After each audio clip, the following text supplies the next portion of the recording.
Jésus-Christ, bonjour et bienvenue à cette méditation.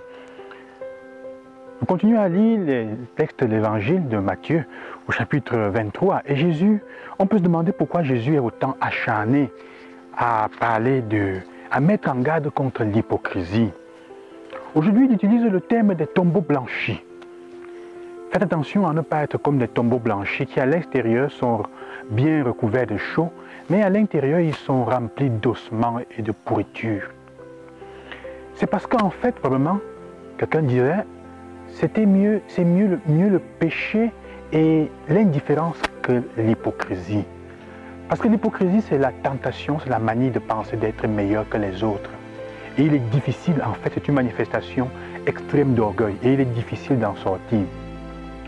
Aujourd'hui, Jésus met en garde contre le fait justement de ne pas vivre avec dans le cœur. À l'extérieur, on pense que tout est bien, alors qu'à l'intérieur, nous sommes remplis de mal.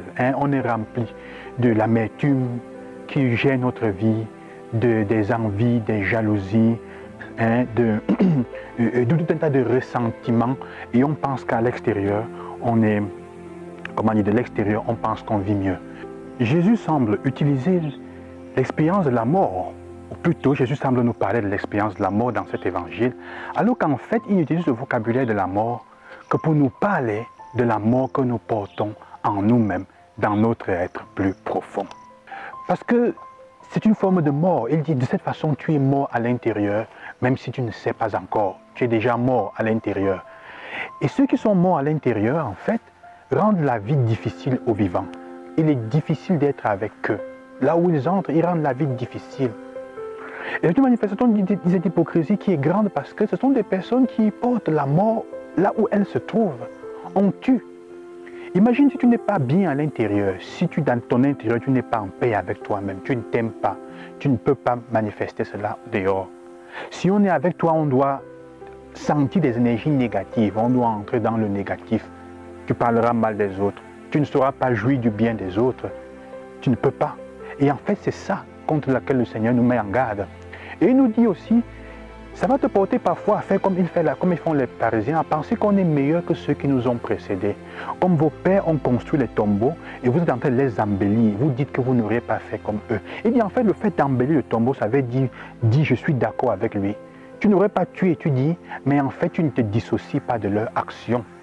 Il y a combien de personnes avec qui on est quand ils sont en vie ou même quand ils sont avec nous, on leur met les bâtons dans les roues, on les calomnie, on leur fait tout le possible pour qu'elles ne réussissent pas à faire un travail. Peut-être là où nous avons échoué, peut-être là où elles étaient mieux préparées que nous. Mais alors après, quand elles s'en vont, quand elles sont dans les problèmes dans lesquels on les a mis nous-mêmes, alors on commence à dire du bien, à tenter d'arranger les choses. Il dit ça c'est la pire des formes. Et c'est pour ça que Jésus met en garde contre l'hypocrisie. Ça joue de façon terrible. Mais parce qu'il aime, en fait c'est parce qu'il aime. Quand on aime quelqu'un, on est capable de lui dire parfois des choses dures pour le secouer. C'est pour ça qu'il leur dit, vous êtes comme des tombeaux blanchis. Alors il faut faire attention, dit Jésus, parce que cela amène la mort là où on se trouve. L'hypocrisie et le fait de ressembler à un tombeau blanchi arrête d'être un problème quand nous arrêtons de faire semblant d'être meilleurs que les autres. Frères et sœurs, que le Seigneur nous donne la grâce vraiment de ne pas, de faire un examen de conscience profond et de nous demander en ces jours, quels sont les endroits de ma vie où je ne suis pas content. Et ça affecte mon intérieur au point où je suis rempli de ressentiments, rempli de haine, rempli de rage pour quelqu'un et de colère envers quelqu'un parce que c'est ça en fait qui tue. Alors quand je rencontre ces personnes, je lui montre mes dents, je ris, on vient faire les simagrées et du théâtre.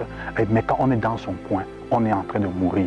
Ou les situations dans lesquelles, quand je me trouve avec les gens, il faut toujours que je parle du négatif qui va changer et abaisser, qui va nous faire te plonger dans la tristesse. Que le Seigneur vous accompagne et qu'il vous aide pour ça, parce qu'il nous aime, alors il est capable aussi d'être dur avec nous. Bonne journée et loué soit Jésus-Christ.